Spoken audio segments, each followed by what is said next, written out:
Okay, so this video is a bit of a continuation from the video before about happiness, where we're going to be exploring a few more factors that make the process of chasing happiness very difficult to actually attain. We talked about hedonic adaptation. The next one we're going to talk about is the idea of there being two very distinct types of happiness. And you have to really ask yourself, what are you really chasing? Okay? In the literature, they tend to split happiness into something known as subjective well-being and life satisfaction. Okay, so subjective well-being is the idea of us, being comfortable and having, being in a pleasurable state minute to minute throughout our life. Okay, so someone who has high subjective well-being might be the type of person who's always, loves their job, goes around, has lots of socializing and lots of activities to do, is very comfortable, just enjoys their life, right? Objectively speaking. Whereas life satisfaction is looking back at your life and being satisfied with how it's gone. Okay, so this will usually be denoted by someone who has achieved lots of things, maybe has taken a few of their hobbies to a very competitive level and achieved significant greatness in their career, maybe financially.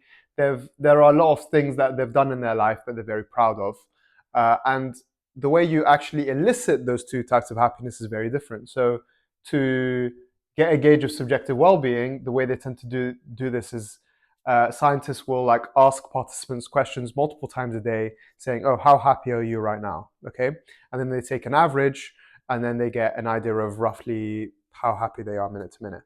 Whereas the way you find out about someone's life satisfaction is you tend to ask them, if you look back at your life overall, how satisfied are you? Okay, and you can get very different answers. It makes sense why you would get different answers, even, right? Because a lot of the things that make you satisfied in life, chasing a goal, training towards a competition where you're waking up early in the morning, you're taking on a lot of pain for long-term, pleasure, so to speak.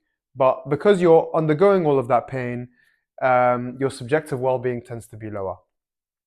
And what's very interesting is that it doesn't filter through perfectly, i.e., when you are happy minute to minute, you might think that if you ask someone, how happy are you generally, that you would get the same answer because surely someone can remember how happy they were. But this is a massive dilemma that Daniel Kahneman talks about in his book, Thinking Fast and Slow, where he denotes that there is a difference between something known as the experiencing self, which is probably akin to what subjective well-being kind of measures, and then there is the remembering self, which is akin to what life satisfaction measures. The experiencing self has a very different response than the remembering self.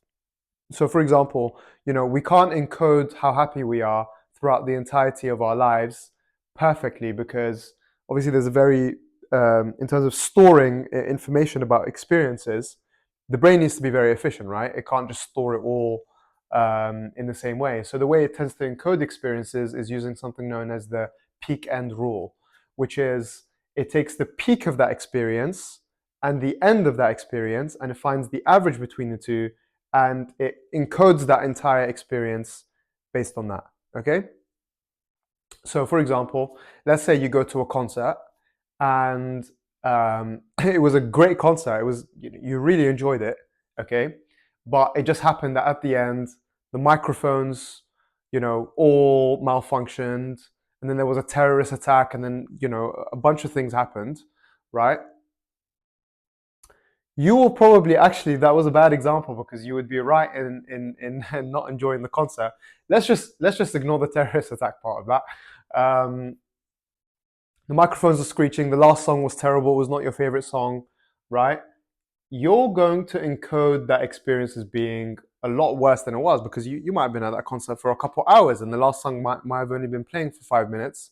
So really, it should have been a good experience, but you remember it as not being as great. Okay.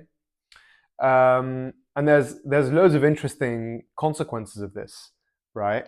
Because then you have to ask yourself, do I want to optimize for my memory of the concert because I can then remember it in a pleasurable way multiple times? Or do I want to optimize for the actual experience of a concert?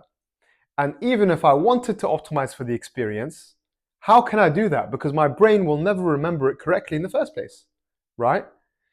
I'm not going to be able to think, oh yeah, but the rest of the concert was great, so I need to kind of overcome my brain in a way and still go to say the second concert that in my brain remember not being that enjoyable.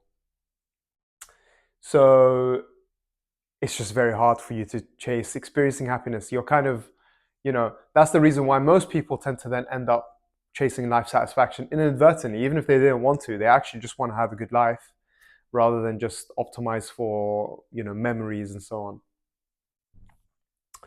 I want to talk about another factor that makes things very difficult in terms of attaining happiness, and that is something known as effective forecasting. Okay, which is that we are really bad at being able to forecast how happy or unhappy we will be in the future in response to certain events. Okay, so if you ask someone, how unhappy will you be if you undergo a divorce? They'll be like, oh, it would be terrible. Um, we're going to have to go through this legal case.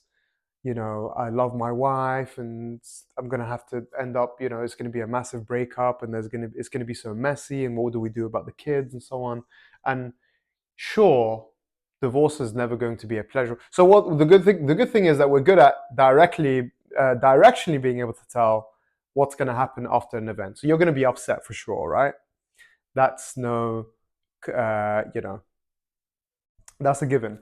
But how long we're going to be unhappy for and how unhappy we will be, we tend to exaggerate, right? We tend to think that the rest of our lives will be ruined, right? But the reality is, because of the mechanisms that we talked about before around hedonic adaptation, we tend to bounce back from it much more quickly. And we're going to be doing other things in life. We're not going to be just constantly focusing on this divorce, which is what we tend to imagine, right? It's this kind of something known as a focalism bias, when we tend to think that we're just going to constantly focus on this thing that is either going to make us happy or unhappy. Like, you're realistically not going to be thinking about it after a certain period of time. Same thing with buying a new car. You think it's going to make you really happy. It's not, because you're only really going to get that experience while you're driving the car. Then eventually you're going to get used to it.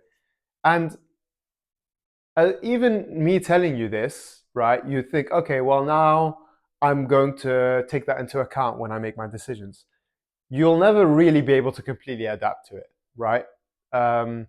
It's something that's very subconscious and difficult to overcome. There are a few things that we could take away from this that makes things easier for us to chase happiness.